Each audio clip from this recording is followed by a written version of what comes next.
Greetings, I am Lies and I use she, her. And I am Scandal and I use they, them. And let's play a game together! Welcome Yeah. back, everyone, to our special playthrough of Meeting in the Flesh, working our way up to playing the new release demo from, called Pyreside Waltz. Yes, from InkEthic Studios. That's the We one. are super excited, so here we go. His generous invitation races to the forefront of my mind. Of course, how could I have forgotten?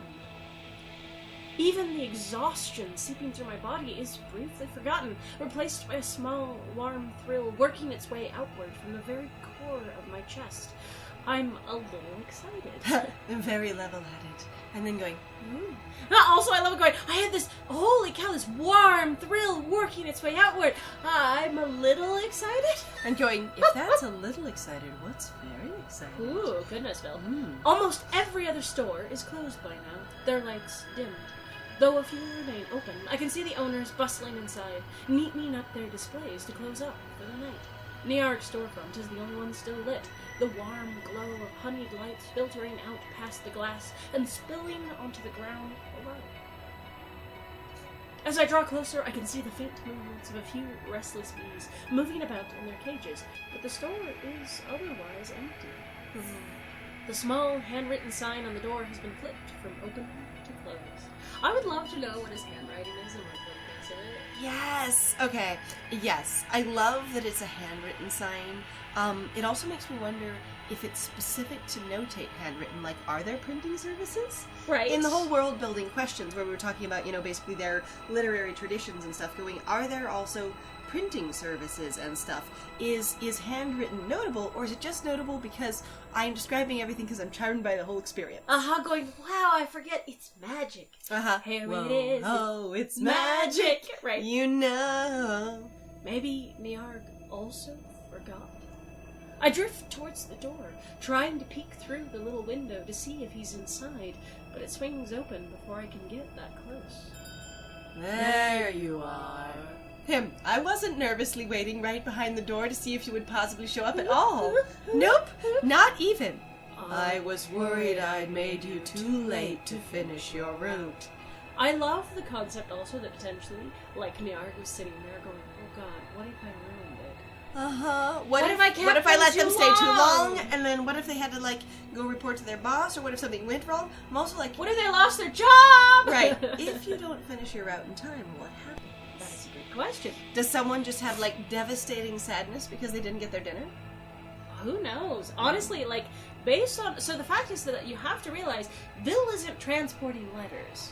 Vil is transporting food.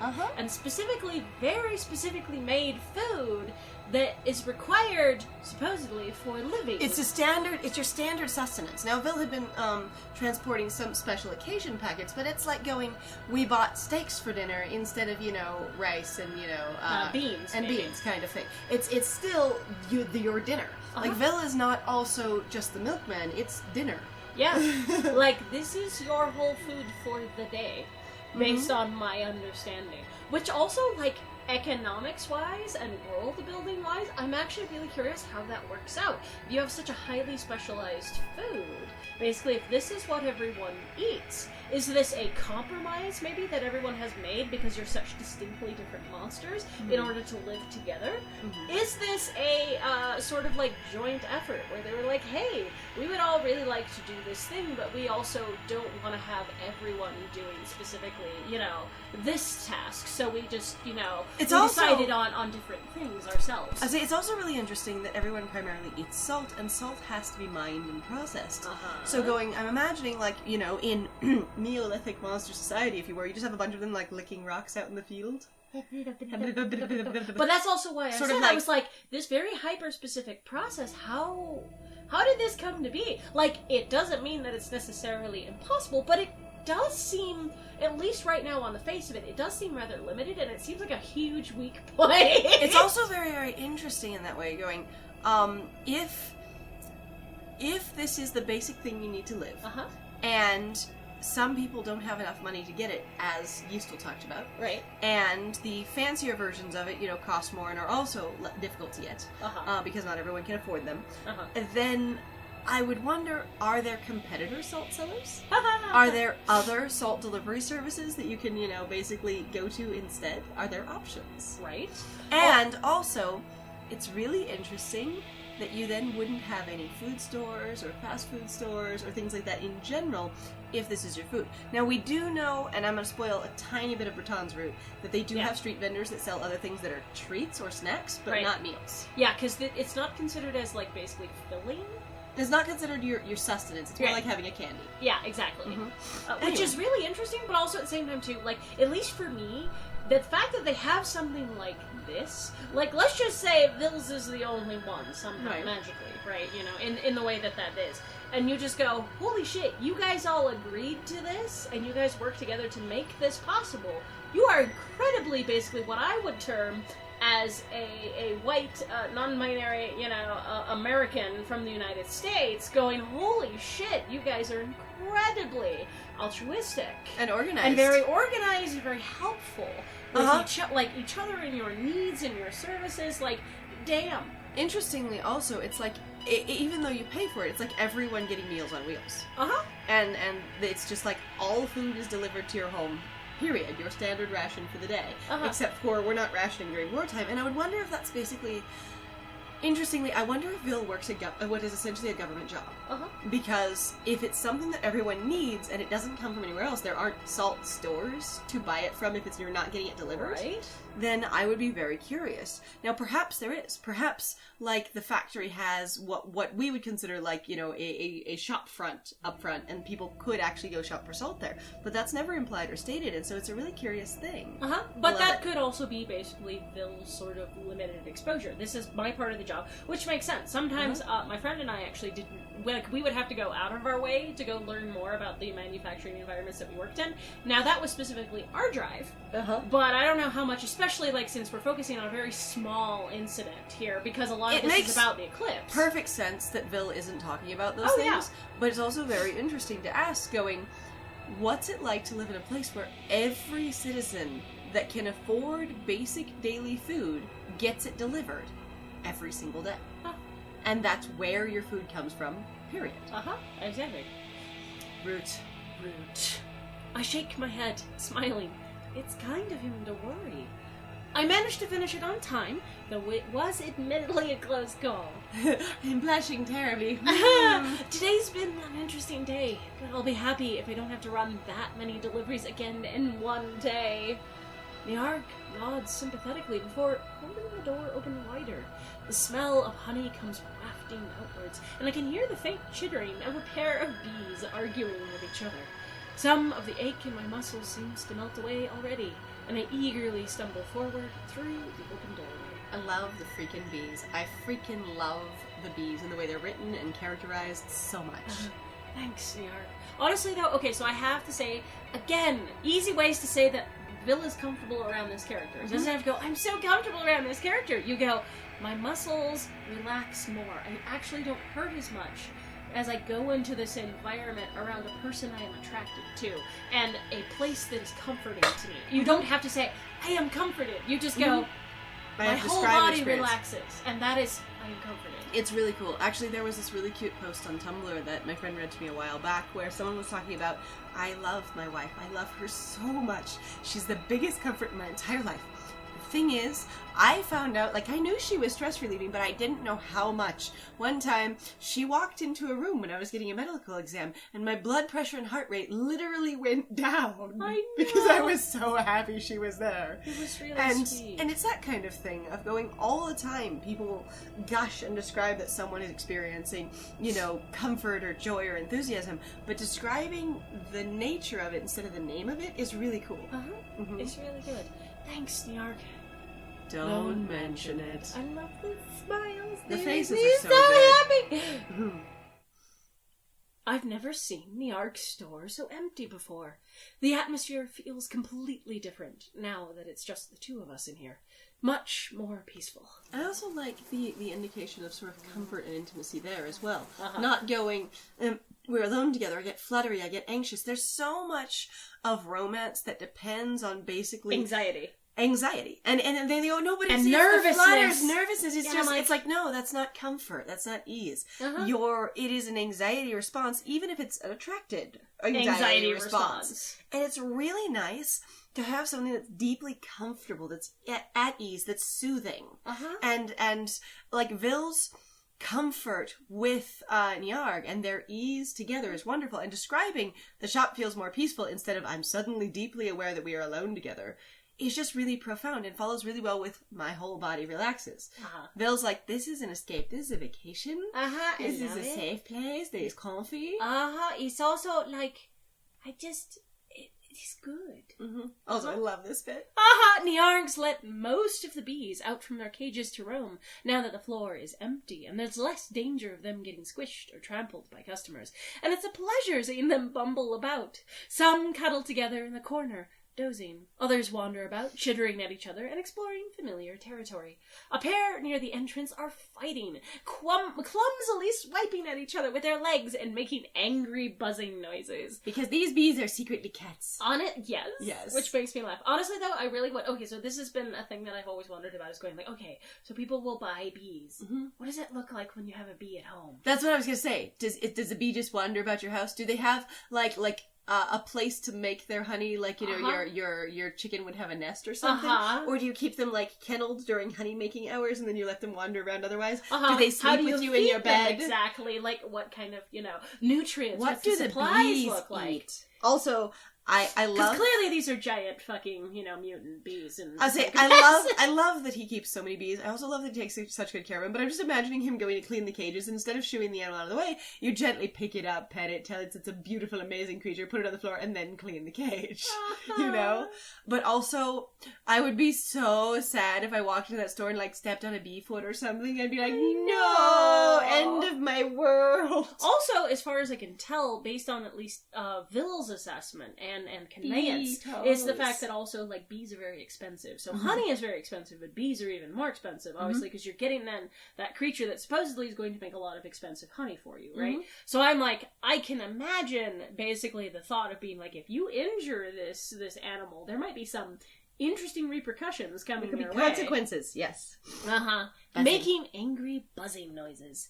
Nyargh coolly separates the arguing pair, tucking one under a tentacle each as he passes by. They calm down quickly. It feels so different here after closing time. I state what must be the obvious, but Nyargh still humors me with a nod. What must be the obvious, bee? Yeah, bee. He leads the way to the back of the store, past rows of empty shelves and open cages. A few bees have opted to remain in their cages, sleeping or cleaning themselves. One chirps at me when I approach, and I make sure to give it a pat on the head as I pass by. I love that all the cages are open and some of them are just like, no, this is fine. And no, so the option is there. There's like no demand to stay or leave. It's very nice. It's really cool. There's a door at the far end of the store, in a corner that's not immediately visible from the entrance, and Nyargh pulls it open. Just inside the doorway is a hanging curtain of yellow beads, providing one more layer of protection between the storefront and what must be Nyargh's private area. Okay, but also I really just love the I think about those beads and I'm going, they're yellow. I bet you they're like handmade beeswax beads. Like, I bet you so hard that they're just beeswax beads. And I wonder, like, that. also, though, how they're sealed. Because typically, so the big thing about wax is that sticky? typically it can sticky or it will start to slowly melt, depending on your temperature. Or attract hair. Yeah, Dust so I always hair. pictured that somehow it was basically fused. So it would be like, but it was this sort of matte kind of color, but it would just clunk softly. As a person who has played with balls of wax, especially soft wax in my life, there is... Do they ever dry out? I was going to say, they can actually harden over time, but also adding, the oil from a human hand can create different experiences depending on the kind of wax, and you can end up with, a hard wax bead, because of that extra chemical additive in the reaction. I was going to say, but it's entirely possible that, it was just some soft coating of, some coating of some kind that just hardens the outside. Right.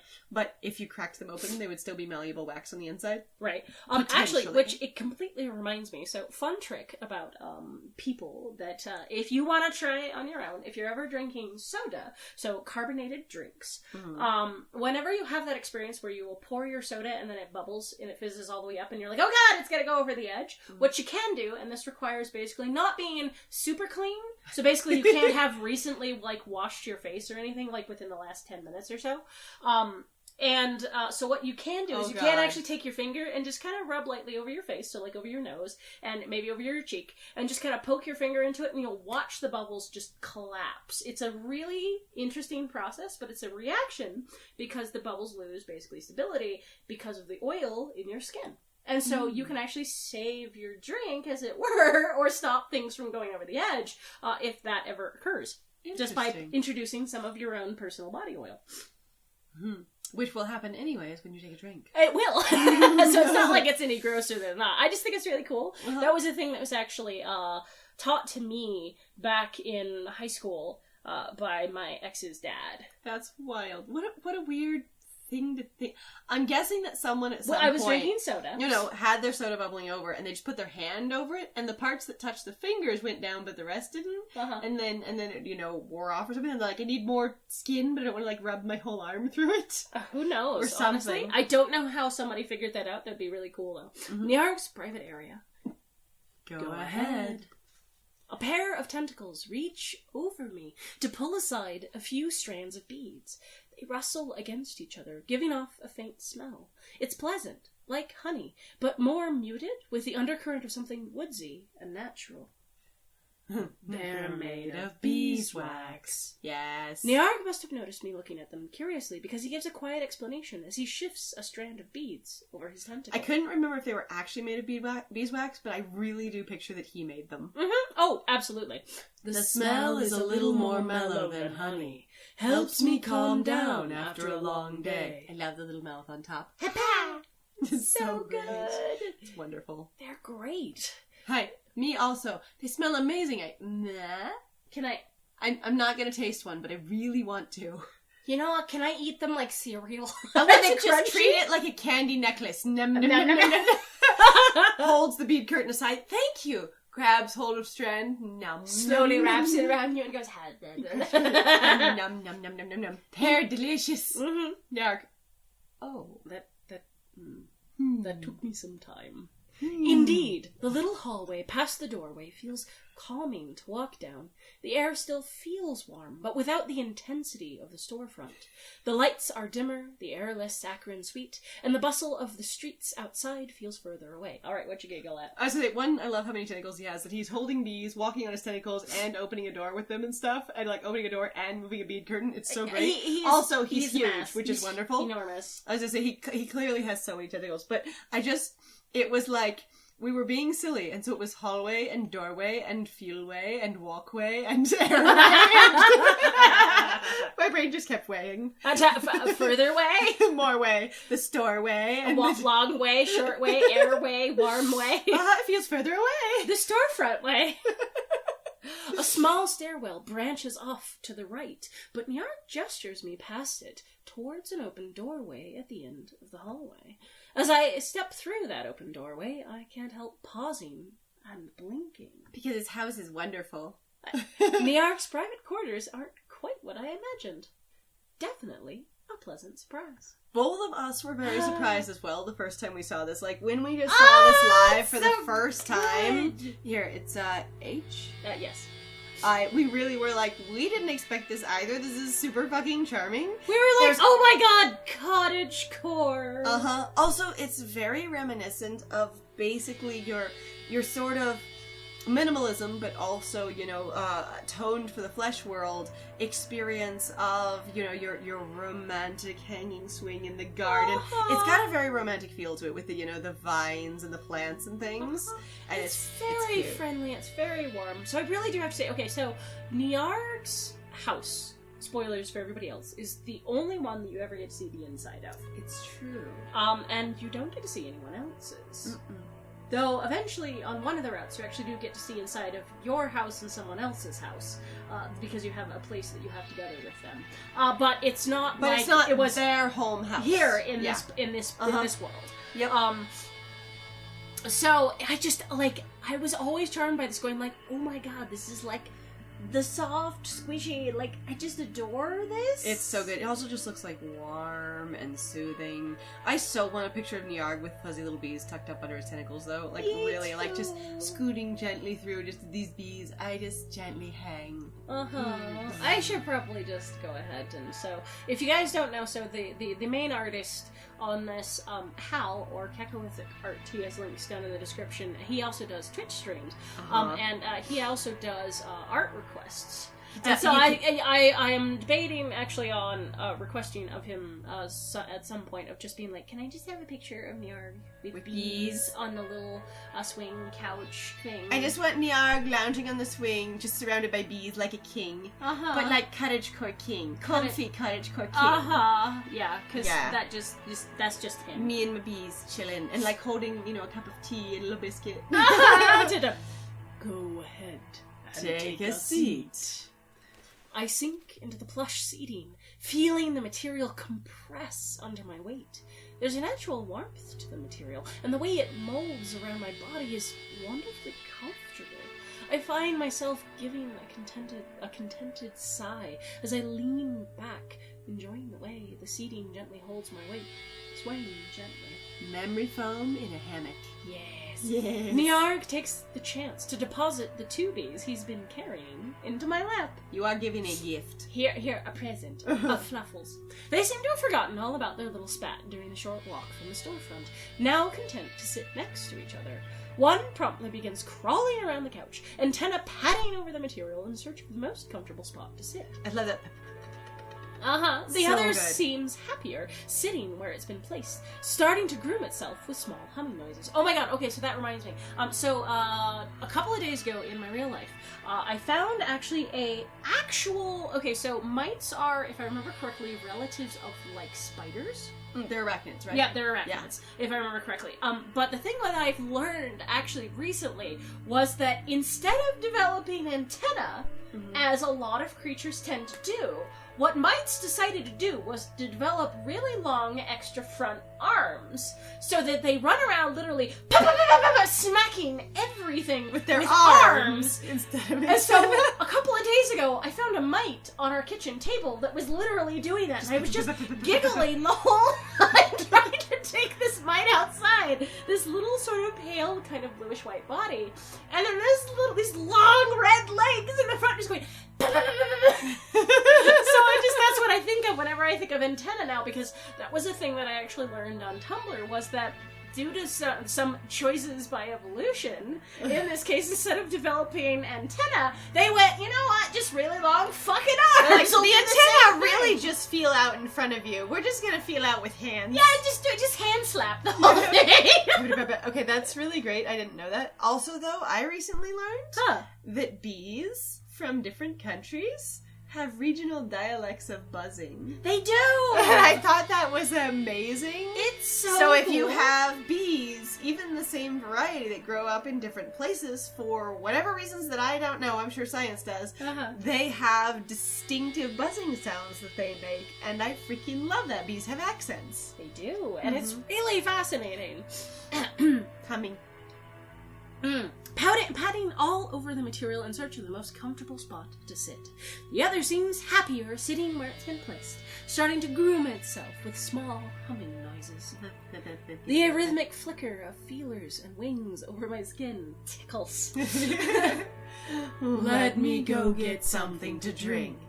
I also love that, okay, so there are a lot of scenes in various romance games, specifically visual novel romance games, that I've run into, where when it hits the romance space, where, you know, you're finally alone with the intended character, it feels like it's very, very sort of either formulaic or a bit contrived, because it's basically playing out a sort of well, you know, we got to cultural this point. zeitgeist scenario of something very specific in a romance, you know, tropes. Yeah. And so it's a lot of times doesn't feel like it's natural between the characters, or it feels very sudden.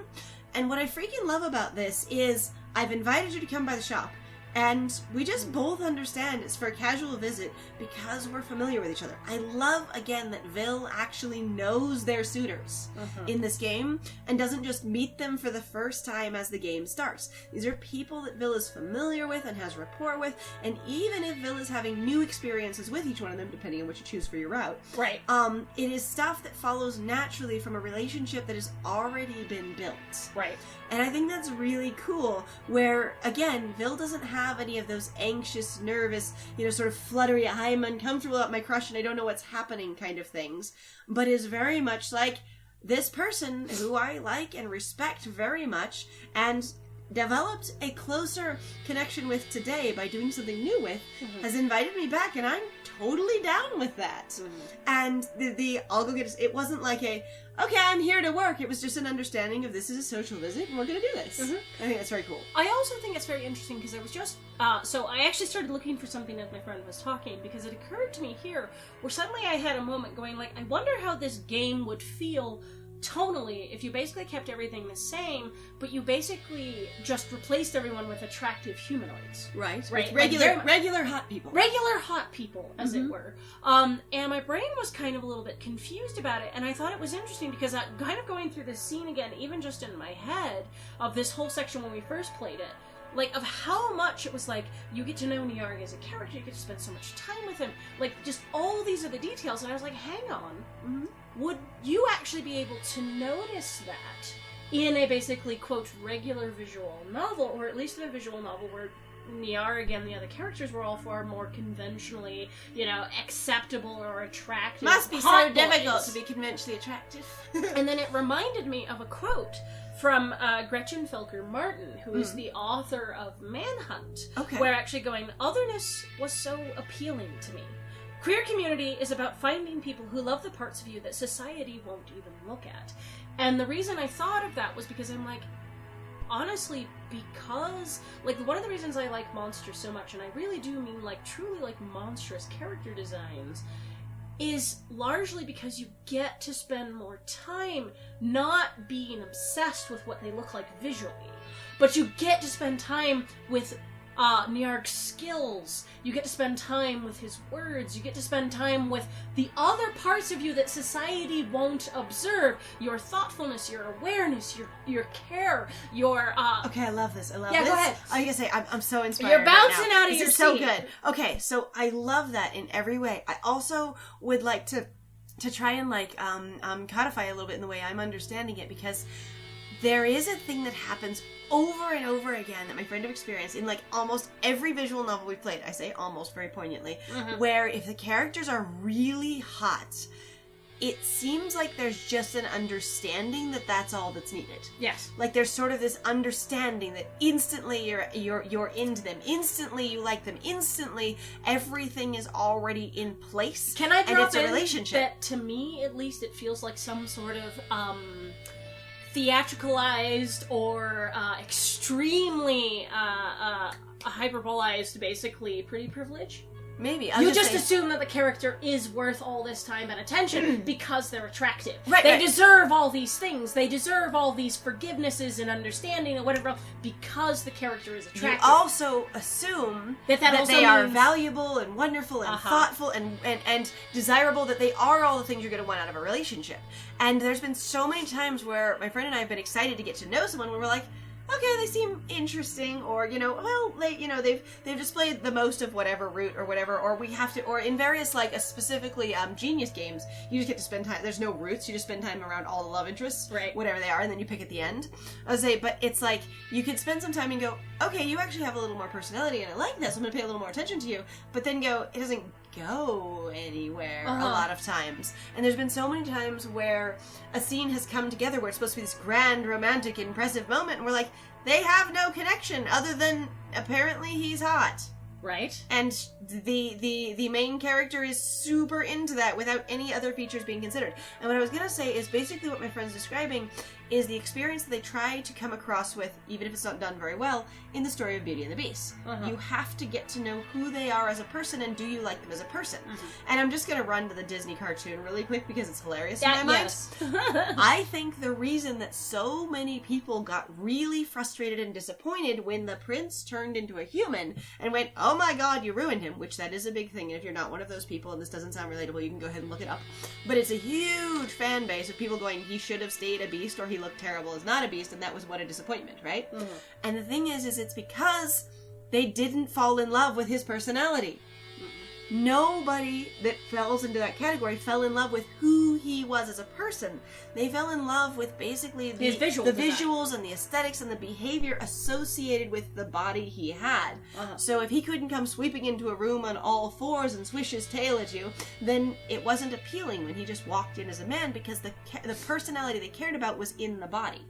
And see, the thing was, so I've always been, I felt like, at odds, basically, with that fandom experience, was because I was never insulted whenever he turned back into a person. Because I just went, oh, that's him.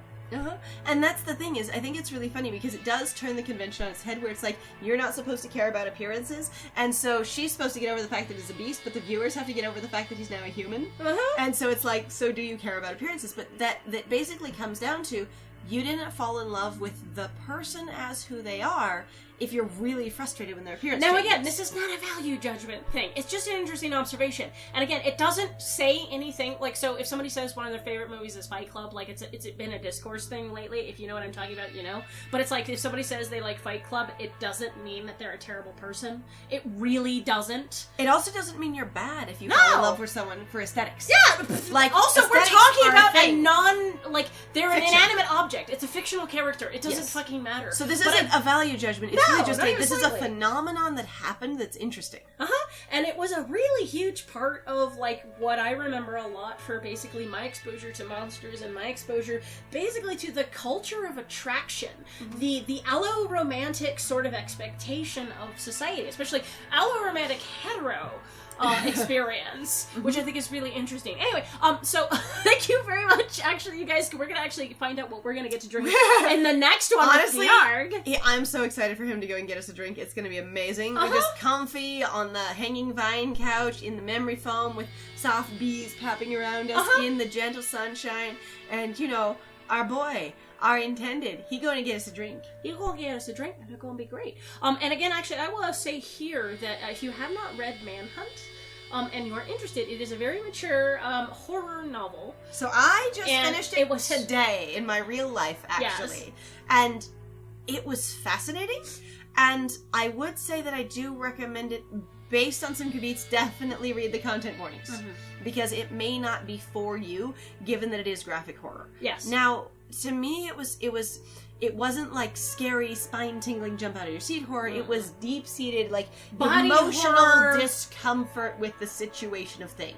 Body horror, horror of self, like, more into the original sense of horror, which really was just sort of like this sense of, like, otherness, like, I have no control, this sense of fear of things that you just cannot perceive, which is very interesting. Also, again, if you're involved in the queer community, or maybe if you're specifically trans, the book might speak to your experience. So that doesn't mean that it also may not, you know, upset you. But I read it, and I also really enjoyed it, and it was really good. It was very visceral. I also have to say that I had two favorite characters in the book, and I'm not really going to spoil anything if I can, because so much of the book isn't really based on plot. It's based on experiences of situations. It very much felt like a character-motivated plot in that way, which I really appreciated. Really did. As I say, but there's one character in there, and she is enormously overweight. She is massively obese, and she is amazing. She is written so well, and she is such a fucking cool person, and I adore her. And I have never encountered another fat character in a book, and this could be through my limited reading experience, that I felt was portrayed in a really profoundly connective way, and was also dealt with respectively and realistically. Not like I'm walking on eggshells, but I know what it's like to be fat, and I'm writing about that. And it's really freaking cool. And so I totally expected this character to be a background character, And to just be like, oh, you meet them and then they're just sort of like, basically filler. And I was like, no, this character's fabulous. It was really good. Really cool. And also at the same time, too, please, I recommend that you guys all go check out both Hal's stuff and Miru stuff. And go check out the Studios. demo for Pyreside Waltz. And we will see you in the next episode. And I have been Scandal. And I have been Lies. And it was great playing with you. Bye!